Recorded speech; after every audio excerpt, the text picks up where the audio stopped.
Right, hello. My name is Ken Clark. Again, I'm here to speak to you on behalf of my speech class, I guess. I'm here to talk to you today about some cultural things about Judaism in this case, and specifically about what we call the high holidays. Now, the reason why I know what I know about this, obviously, is because, as you can see, it's part of my life. I'm a Jew. I was converted about 15 years ago. Um, After being converted, I found out that I didn't really need to be because it turned out I was born Jewish anyway, which was funny, but that's another story. Now, I started out life as a Free Methodist. And as a Free Methodist, I learned the Ten Commandments and everything that I needed to be a good Christian. I went to Sunday school, even vacation Bible school, a whole bit. Then I converted, and after a year of study under a rabbi, I faced a what they call a bet din, which is a trial to determine whether or not I'd be fit for conversion. In which case, they did. They converted my wife and myself.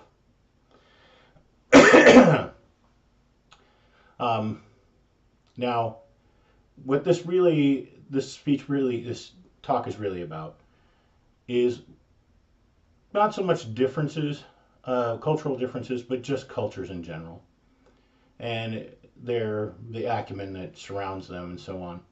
For me as a Jew, I can be both an American and a citizen of a good citizen and faithful, loving husband, and so on, and be a Jew all at the same time. You wouldn't be able to pick me out of a crowd unless I was wearing this.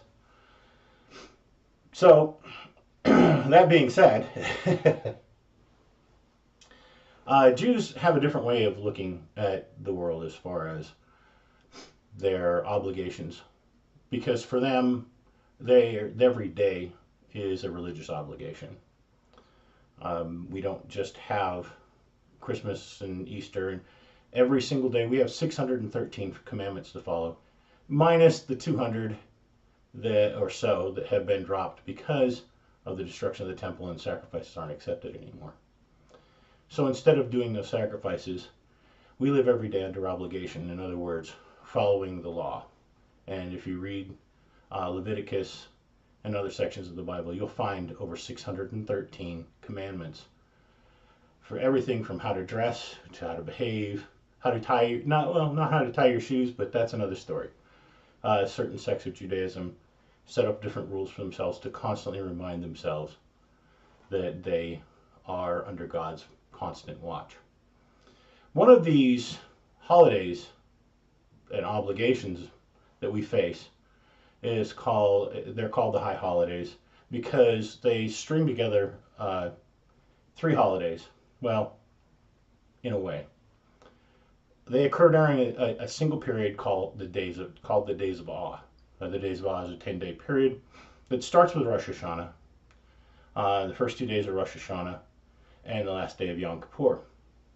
On the first day of the day of awe, or the first 2 days, is Rosh Hashanah. That is what we literally means the head of the year, is the beginning of our lunar year. That means that we're supposed to be very happy. It's like a Thanksgiving about where we are. But we are going to spend the next 10 days trying to understand what we've done wrong during the year and do what we can to make it right, to make sure that the period of time when the Yom Kippur arrives at the end of those 10 days and we're fasting, that all of our debts are square. So we'll go and we'll try to find the people that we felt we've wronged and ask for forgiveness and try to make it right.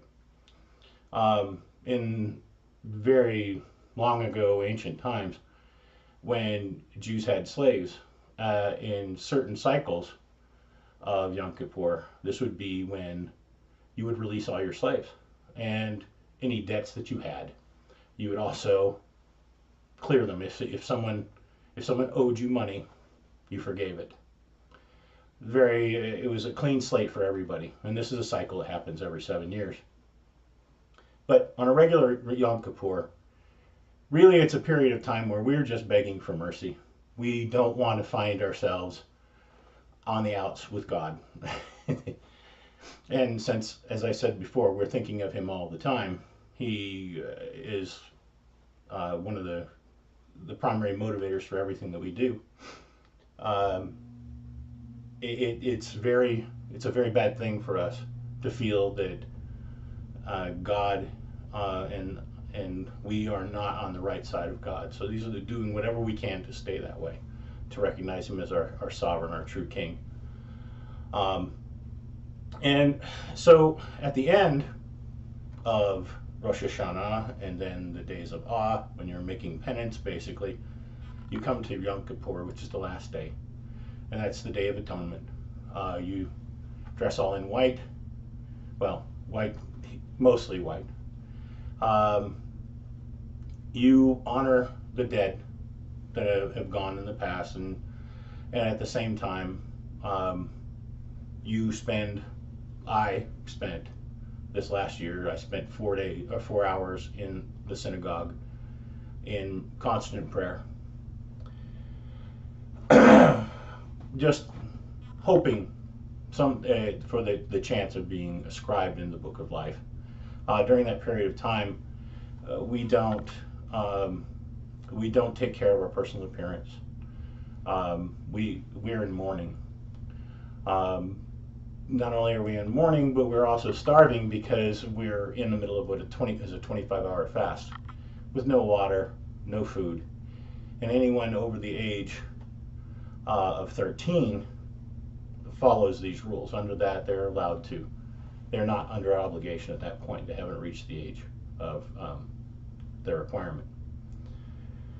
So, obviously, after this, most people are starving. Most people try not to make too much of it because we're not really allowed to. We're not allowed to consider it a burden. So we'll go back to home and rest and take a small meal and be done with it and hope that things are okay. And then we start the year completely anew. It doesn't have anything to do with, we don't have any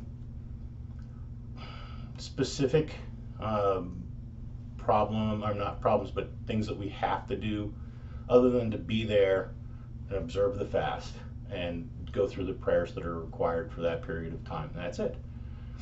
Now, again, when I started this little talk, I wanted to make clear that even though this happened, even though we have these strange obligations, we're no different than the rest.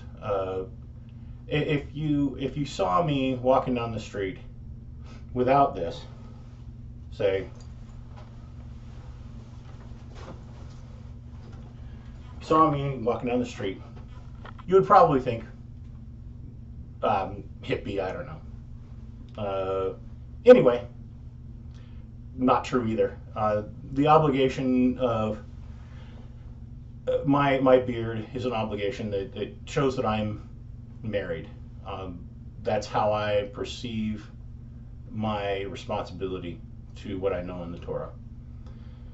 When it comes to anything else, though, me and other Jews are no different than anyone else. We still love our children exactly the same way that you do. We still are proud of our work. We are proud to serve our country. We're proud to be a part of this country. And often you'll find Jews serving in the military. Considering the fact we make up less than 1% of the population, there's an overwhelming number of us serving in the armed forces. So don't feel like we're that different. Instead, maybe try to forget about those differences and just think about the things that we have in common. We should all get along. We should always be able to talk to each other. The separations between the cultures and the different ideas, they're not nearly as important as what it takes to be a loving, happy country, something that people all would want to be a part of. And together, if we do this right, we might just be able to pull it off. thank you for listening to me today. Um, I can't wait to hear about what you have to say.